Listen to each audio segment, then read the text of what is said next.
let me ask you something. What if the single biggest decision of your life, the one that changes everything, was made when you only had $7 to your name? Today, we're going to break down a story that proves it's not about how much money you start with, it's all about one choice. $7. I mean, really, think about it. For most of us, that's a fancy coffee, maybe a sandwich if you're lucky. But for the person in our story, this exact amount was the tipping point. It was the line between giving up completely and building a future that was beyond their wildest dreams. So let's get real for a second. It's your last $7. What's the move? The person in our story, he didn't invest it, he didn't stash it away. Nope, he spent it. And in doing that, he stumbled on this incredible aha moment that became the foundation for, well, for everything that came next. All right, so let's set the scene. Our story starts when he's 25 years old and he feels like he has hit absolute rock bottom. I think a lot of us can probably relate to that feeling, right? It wasn't just about being broke. It was this perfect storm of pressure, a thick fog of confusion, and that horrible sinking feeling that you're just stuck failing over and over again. And when we say broke, we mean broke. This isn't just, oh, I should probably eat in this week. This is that deep, gnawing desperation where every single dollar feels like a lifeline, and the future just looks like a giant black hole because you're just trying to survive the next 24 hours. On top of all that financial stress, he was just lost, completely confused. You know that feeling? Like you're just adrift at sea with no map, no compass, and no clue who you're even supposed to be. And then, of course, there was the pressure from everyone else. His friends were kind of laughing at his lack of progress. His family was constantly on him, get a real job, be more practical. The weight of everyone else's expectations was just crushing him. So you can imagine, every single night, he'd just lie awake, and that one question would be on repeat in his head. That little terrifying voice just whispering, maybe they're right. Maybe you really are a failure. He was stuck in this absolutely soul-crushing cycle. He'd watch those motivational videos, get all pumped up, feeling like, yes, tomorrow is the day. And then he'd wake up the next morning and poof, it was gone. That motivation was just a temporary high, and the cycle would start all over again. So frustrating. But then, right in the middle of all this despair, something shifted.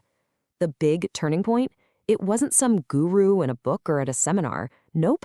It happened in the most ordinary place you can imagine, a coffee shop. And it all came down to those last $7. This is it, the moment it all flips. He takes his literal last $7 and he buys one cup of coffee. I know it might sound a little foolish, but that one small act put him in the right place at the right time to see everything in a totally new light. So he's sitting there, nursing this coffee, and he just starts watching, really looking at the people around him. And yeah, everyone looked busy. You know the scene, keyboards clacking, hushed conversations, everyone looked stressed out. But he saw something else.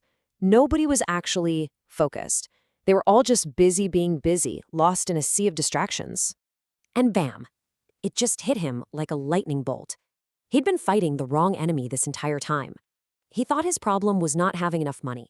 But the real problem, the one at the root of everything else, was a profound lack of focus. That one single realization just shattered his whole worldview. He made a vow to himself right then and there. He was done chasing that fleeting high of motivation. From that day on, his life was going to be about one thing: intense, unwavering discipline. So he laid down some new rules for himself. Super simple, but they were non-negotiable. Rule number 1, no more motivation videos. Cut them off. Rule 2, 0 excuses for anything, period. And rule 3, his new fuel source was going to be pure, raw discipline and intensity. The game had officially changed. Okay, but let's be super clear. This wasn't some movie montage where he's suddenly a huge success. What came next was, well, it was the opposite of glamorous. It wasn't exciting. It was a long, slow, and frankly, a brutally boring grind.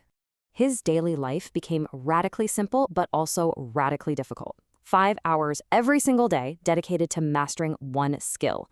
And to make that happen, he had to make some serious cuts. His phone was off, social media gone. He even made the tough call to distance himself from friends just to make the time for work. We're talking total, uncompromising immersion. And you really got to hear this timeline because it's a huge reality check. For the first 3 months of this intense grind, he saw absolutely no results. Nothing. At 6 months, maybe some tiny improvements. It wasn't until a full year went by that people even started to notice.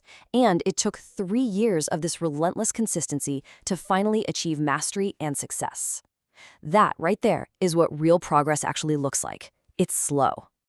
So after 3 long years of this grueling work, what was the result? He didn't just master a skill, he became a millionaire. But the secret to how he did it is the most surprising part of this whole story. Get this. After 3 years, the same guy who was so broke he couldn't focus to save his life was now being paid and paid very well to teach other people his system for deep focus. He had literally turned his greatest weakness into his most valuable asset. So, what was the secret? It all comes down to this simple but powerful concept: boring consistency. It's not about being a genius or waiting for inspiration to strike. It's the unglamorous ability to just show up and do the repetitive, unexciting work day in and day out until you master it. That is so much more powerful than any fleeting moment of motivation. And this quote just says it all.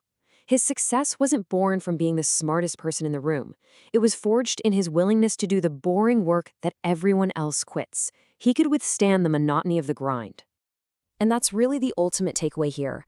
Motivation is a spark. It's temporary. It's what the 99% are always chasing. Discipline, on the other hand, is the engine. It's transformative, and it's what creates the 1%. And so that leaves us with one final crucial question you have to answer for yourself. After hearing all this, are you going to keep waiting for motivation to strike, or are you ready to choose the discipline that will actually change your life?